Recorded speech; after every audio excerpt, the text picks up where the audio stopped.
Hello everyone, আমি এসেছি আমার মামার বাড়িতে, কারণ মামার বাড়িতে হচ্ছে পুজো। তো এখন চলো তোমাদের সাথে পুজোটাও একটু শেয়ার করি।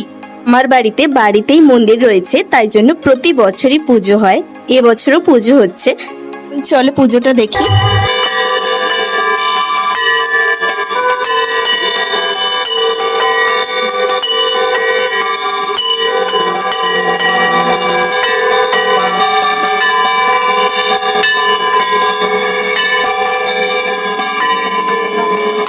দুপুরবেলা পুজো শেষ হতে এখন সবাই মিলে বসে গেছি পুষ্পাঞ্জলি দেওয়ার জন্য।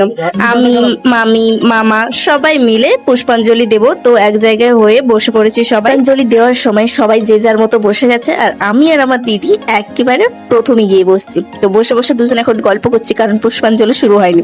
তো কিছু সময় পর ঠাকুর মশাই এসে সবাইকে এক এক করে টিপ দিয়ে দিচ্ছেন, আর আমরাও টিপটা নিয়ে নিলাম। টিপ দেওয়া হয়ে যেতে ঠাকুর মশাই এই যে এক গামলা ফুল আমাদের ধরিয়ে দিয়েছে, বলছে যে যারা যারা পুষ্পাঞ্জলি দেবে তারা নিয়ে নাও, এবং যত পারো ফুল নিয়ে নাও, কোনো অসুবিধা নেই। কারণ বেশি তো কেউ নেই পুষ্পাঞ্জলি দেওয়ার মতো, তাই যে যার মতো সে যার কাঁড়ে ফুল নিয়ে বসে গেছে পুষ্পাঞ্জলি দেওয়ার জন্য। তারপর আমরা সবাই মিলে পুষ্পাঞ্জলি দিয়ে নিলাম। এখন পুষ্পাঞ্জলি শেষ হতে সবাই এক এক করে প্রণাম করে নিলাম, এবং ঠাকুর মশাই একটা করে ফুলও দিল কানে গোজার জন্য। তারপর চরণামৃত খেতে খেতে বেরিয়ে চলে এলাম। পুষ্পাঞ্জলি দেবো বলে খাওয়া দাওয়া কিছু হয়নি, এখন যাব খেতে।